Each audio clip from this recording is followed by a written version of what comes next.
Hello, good morning and welcome back everyone. Today I am going to discuss past continuous tense. In our last video we discussed present continuous tense. Okay, so let's start.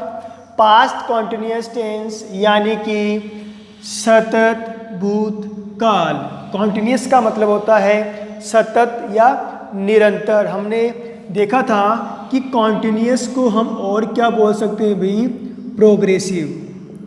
Continuous को progressive भी कह सकते हैं.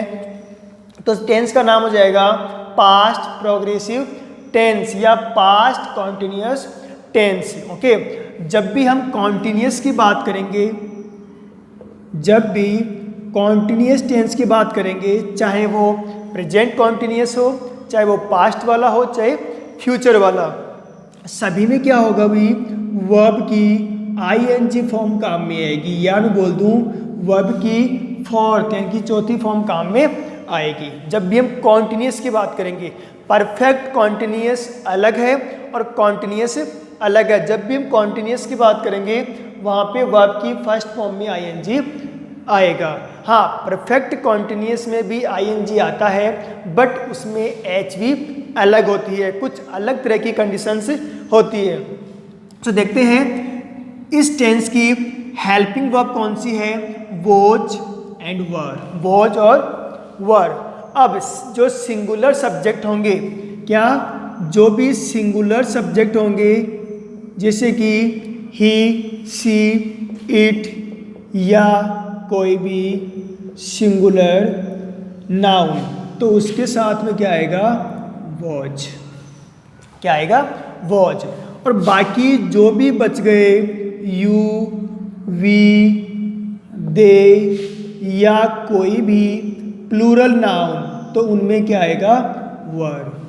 ही, she, it singular noun के साथ में आएगा was, और you, we, they plural noun के साथ में आएगा वर. ये आप ध्यान रखिएगा. हाँ, मैं आई की बात करता हूँ, जो आई है उसके साथ में क्या आएगा. देखो, मैं आई के आपको पूरा बता देता हूँ. आई के साथ में जब हम डू और डज की बात करते हैं तब क्या आता है, डू. जब हम हैज या हैव की बात करते हैं तब क्या आता है, हैव.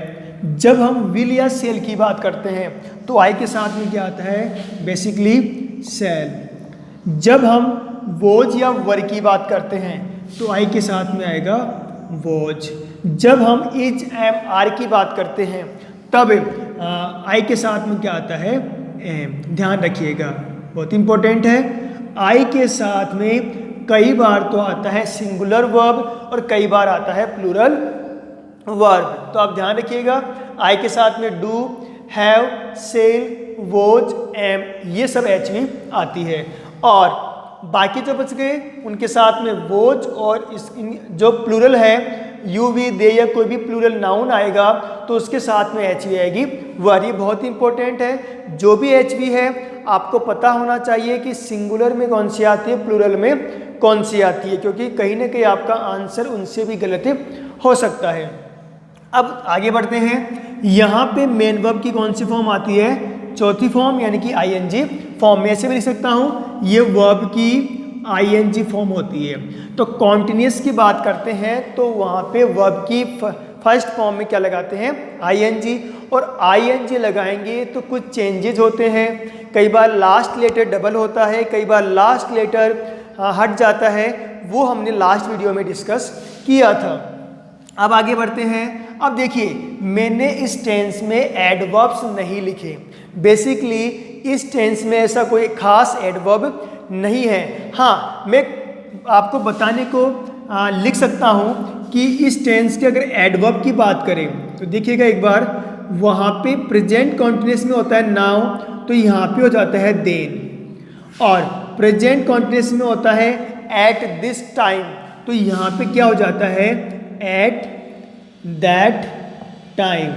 प्रेजेंट कॉन्टिन्यूस में होता है दीज डेज, तो यहाँ पे क्या हो जाएगा, दोज डेज. बस ये सब क्या है, अपने आप में एडवर्ब है.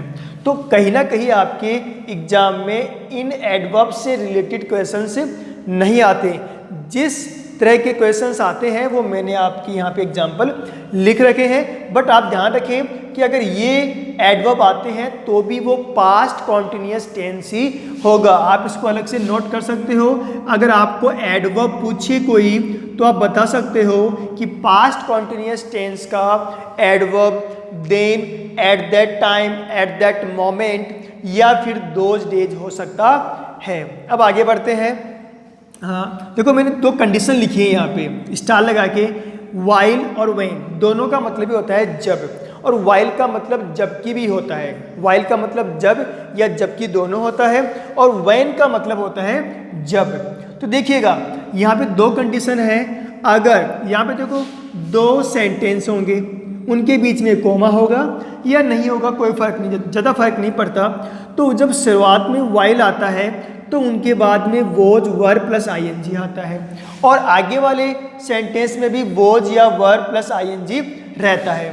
बट कई बार क्या होता है, व्हेन आने पर वोज वर्ब तो रहेगा एक तरफ तो, लेकिन अगली तरफ क्या हो जाएगा, सेकंड फॉर्म।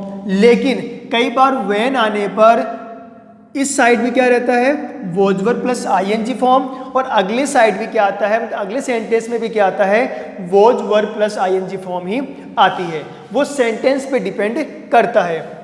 तो देखते हैं इन दोनों कंडीशंस के बेसिस पे कुछ एग्जांपल्स देखते हैं। फर्स्ट एग्जांपल है हमारा, when I go to market I see some elephants. जब मैं बाजार या मार्केट जा रहा था मैंने कुछ एलिफेंट्स देखे। ओके, तो मैंने क्या बोला, देखो भाई आपको क्या है इन सेंटेंस का एक हिंदी मीनिंग थोड़ा निकालना है ताकि आपको आइडिया लग जाए कि रहा था और आ ई ए। क्योंकि अगर जब सेंटेंस के लास्ट में ऐसे आएगा ना, देखा, गया, खाया, ओके, पढ़ा, तब लास्ट में क्या आ रहा है, आ ई ए की ध्वनि आती है। बट अगर रहा था, रही थी ऐसे ध्वनि आती है, ऐसे लेटर आते हैं तो उसमें तो आएगा वोज या वर्ब, और जिसमें देखा या आ ई ए ऐसे कुछ ध्वनि आती है तो वहाँ पे आएगी वर्ब की सेकंड फॉर्म। देखते हैं सेंटेंस का मीनिंग निकालते हैं। जब मैं बाजार जा रहा था मैंने कुछ एलिफेंट देखे। अब आप कहोगे सर इसका मीनिंग ये भी हो सकता है क्या, जब मैं बाजार जा रहा था मैं कुछ एलिफेंट देख रहा था। अपने आप में प्रॉपर मीनिंग नहीं है, ऐसे निकालने को तो आप निकाल दोगे, बट प्रॉपर मीनिंग नहीं आएगा ना कि जब मैं बाजार जा रहा था मैं कुछ एलिफेंट देख रहा था, गलत हो जाएगा। जब मैं बाजार जा रहा था मैंने कुछ एलिफेंट्स यानी कुछ हाथी देखे। तो जा रहा था तो रहा था, रही थी आएगा, तब तो इसमें क्या आ जाएगा भाई, वोज, और वर्ब में क्या लग जाएगा, आईएनजी। क्योंकि जब भी रहा था, रही थी या रहे थे अगर लास्ट में आता है किसी हिंदी सेंटेंस में तो उसमें टेंस होगा पास्ट कॉन्टिन्यूअस। अगर रहा है, रही है, रहे है ऐसे कुछ आ रहा है तो टेंस होगा प्रेजेंट कॉन्टिन्यूअस। तो यहाँ पे हो गया वोज आईएनजी, वर्ब में क्या लग गया, आईएनजी, क्योंकि आई के साथ में क्या आता है, वोज। मैंने कुछ एलिफेंट्स देखे तो क्या आ रहा है, आ ई ए ऐसे ध्वनि आती है, तो आप वहाँ पे वर्ब की कौन सी फॉर्म लिखोगे, सेकंड फॉर्म। तो यहाँ पे हो जाएगा सा। देखो मैंने यहाँ पे कंडीशन लिख रखी है, तो पॉसिबिलिटी है कि दोनों साइड वोज वर्ब भी आ सकता है, और एक साइड वोज वर्ब तो एक साइड सेकंड फॉर्म, एक साइड सेकंड फॉर्म तो अगली साइड वोज या वर्ब आ सकता है। तो आप जरूर ये सोचें कि दोनों अगले साइड में सेकंड फॉर्म आ सकती है, वो बेटर आंसर हो है, या फिर वोज वर्ब वाला बेटर आंसर है। आप थोड़ा मीनिंग निकाल के देख सकते हो। आगे चलते हैं अगले एग्जाम्पल में। When she come to see me, I talk to my mom। अब देखो इसका मीनिंग निकालते हैं फर्स्ट वाले पार्ट का। जब वह मुझसे मिलने आ रही थी मैं मेरी माँ से बात कर रहा था, या फिर ऐसे बोलेंगे जब वह मुझसे मिलने आई मैं अपनी माँ से या मेरी माँ से बात कर रहा था। तो दोनों हिंदी सेंटेंस में आपको कौन सा बेटर लगा कि भाई जब वह मुझसे मिलने आ रही थी मैं मेरी माँ से बात कर रहा था। ये अपने आप में प्रॉपर मीनिंग नहीं है। प्रॉपर मीनिंग क्या होगा, जब वह मुझसे मिलने आई मैं मेरी मॉम से बात कर रहा था। तो रहा था कौन से वाले में आ रहा है, इस वाले में, तो यहाँ पे क्या आ जाएगा, वॉज और टॉकिंग।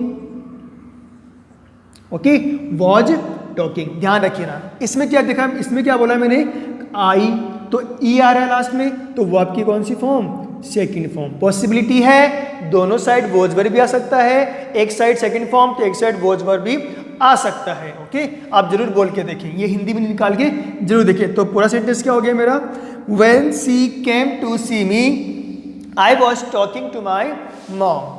ओके, यहाँ पे टू सी का मतलब यहाँ पे देखने से नहीं है, सी का मतलब हो गया मिलने से है। ओके, थर्ड है while my sister was singing. इसमें मैंने फर्स्ट वाले पार्ट में आंसर लिख दिया, while my sister was singing, जब मेरी सिस्टर यानी बहन गा रही थी, आई स्लीप, मैं सो रहा था। ओके, मैं सो रहा था जबकि मेरी सिस्टर क्या कर रही थी, गा रही थी, तो I was sleeping. Okay, I was sleeping, तो आंसर हो गया मेरा while my sister was singing I was sleeping. While यहाँ भी आ सकता है। ओके, तो भी आंसर क्या होगा, वॉज या वर्ब प्लस ING। आगे बढ़ते हैं फोर्थ एग्जाम्पल में, when the teacher enter the classroom the students talk. Okay, तो इसमें देखो दो काम हो रहे हैं, एक तो टीचर के एंटर करने का क्लासरूम में, दूसरा स्टूडेंट्स के बात करने का। तो हिंदी मीनिंग निकाल के देखते हैं अपन कि जब टीचर क्लास में एंटर कर रहे थे, स्टूडेंट्स बातें कर रहे थे। एक तो ये मीनिंग होता है। दूसरा मीनिंग क्या निकाला मैंने, जब टीचर ने क्लास में एंटर किया, बच्चे यानी विद्यार्थी स्टूडेंट्स बातें कर रहे थे। तो दोनों में से प्रॉपर यानी कि बेटर आंसर कौन सा लगा आपको, बेटर मीनिंग कौन सा आया, जब टीचर ने क्लास में एंटर किया। एंटर कर रहे थे और बातें कर रहे थे, अपने आप में फिट नहीं बैठेगा, क्या बैठेगा फिट, कि भाई जब टीचर ने क्लास में एंटर किया, स्टूडेंट्स बातें कर रहे थे। तो यहाँ पे क्या हो जाएगा, एंटर किया तो एंटर्ड, सेकेंड फॉर्म आ गया। इधर क्या आ जाएगा, बातें कर रहे थे, तो वोज या वर्ब प्लस ING। तो यहाँ पे क्या आ जाएगा, स्टूडेंट्स के साथ में क्या आता है भाई, वर्ब। पता होगा स्टूडेंट्स क्या है भाई, प्लूरल है, तो क्या आ जाएगा वर्ब। और टॉक में क्या लग जाएगा भाई, ING, सॉरी। तो आंसर हो गया मेरा वर्ब टॉकिंग। तो सेंटेंस का मीनिंग क्या निकला, जब टीचर ने क्लास में एंटर किया, स्टूडेंट्स बातें कर रहे थे। पूरा जो आपका आंसर है आपके हिंदी मीनिंग पे डिपेंड करता है। अगर आप प्रैक्टिस कर लेते हो बार बार, तो आपको बिना हिंदी मीनिंग निकाले भी आंसर जल्दी से आ जाएगा। आगे बढ़ते हैं फिफ्थ एग्जाम्पल में, Reena right this book yesterday morning. अब दोनों ये सेंटेंस है वो इन दोनों कंडीशन से थोड़ा डिफरेंट है। इसमें क्या बोल रहा है वो भाई, Reena right this book yesterday morning, यहाँ पे मैं क्या लगाता हूँ, ब्रैकेट। तो Reena right this book yesterday morning, कल सुबह रीना यह बुक लिख रही थी। तो यस्टरडे मॉर्निंग आ जाए, यस्टरडे मान लो इवनिंग आ जाए, या पास्ट की कोई बात बता रहा है। यस्टरडे तो अपने आप में सिंपल पास्ट टेंस का एडवर्ब है, बट यस्टरडे के साथ में मॉर्निंग आ गया तो इसका मतलब अपन क्या है, जो पिछली सुबह है उसकी बात कर रहे हैं। तो ये अपने सेंटेंस के अपने सेंटेंस में क्या बोल सकते हैं हम, कि रीना कल सुबह यह बुक लिख रही थी। तो लिख रही थी तो रीना में क्या आ जाएगा भाई, वॉज, और राइट में क्या लगाना है मुझे, ING, तो लग जाएगा WRITING। ई हट जाएगा, और आपको कल मैंने बताया था कि लास्ट में ई आने पर हट जाता है, कब, जब ING लगाते हैं। तो इसका मीनिंग क्या निकला भाई, रीना कल सुबह यह बुक लिख रही थी। तो आंसर हुआ कंप्लीट। नेक्स्ट चलते हैं, हमारा लास्ट एग्जाम्पल है, while the mother cook dinner the children dance. Okay, दोनों तरफ ब्लैंक दिया हुआ है, मीनिंग निकालते हैं। भाई दो काम हो रहे हैं, एक तरफ तो क्या है, माँ डिनर पका रही है, या पका रही थी, या पकाया, चिल्ड्रेन डांस कर रहे हैं। तो इसका मतलब मैं मीनिंग निकालता हूँ इस टेंस के अकॉर्डिंग, जब माँ डिनर पका रही थी, बच्चे डांस कर रहे थे, नाच रहे थे। या फिर जब माँ ने डिनर पकाया, बच्चे डांस कर रहे थे। या मैं से बोल दूं कि भाई जब माँ डिनर पका रही थी, बच्चे डांस कर रहे थे। तो कहीं ना कहीं दोनों साइड क्या हो गया, रहा था आ सकता है, अपने आप में प्रॉपर भी लग रहा है, आंसर फिट बैठ रहा है। तो दोनों साइड अगर रहा था आ रहा है तो वॉज या वर प्लस आईएनजी आएगा। तो द मदर के साथ में क्या आ जाएगा, वॉज, और कुक में क्या लग जाएगा, आईएनजी। तो क्या हो गया, वॉच कुकिंग। इधर क्या हो जाएगा, द चिल्ड्रेन, चिल्ड्रेन के साथ में क्या आता है भाई, वर, क्योंकि चिल्ड्रेन क्या है, प्लूरल है, तो वर डांसिंग। तो यहाँ पे क्या हो जाएगा, आईएनजी, और यहाँ से क्या हट गया भाई, ई हट गया, और आंसर आ गया वर डांसिंग। तो ये था हमारा पास्ट कॉन्टिन्यूअस टेंस। इसकी एचवी होती है वॉज या वर, वर्ब में क्या लगता है, आईएनजी, और ऐसे कुछ खास इसके एडवर्ब्स नहीं है। फिर भी अगर आपको लिखने हो तो आप ये नोट कर सकते हो प्रेजेंट कॉन्टिन्यूअस टेंस के एडवर्ब्स के अकॉर्डिंग।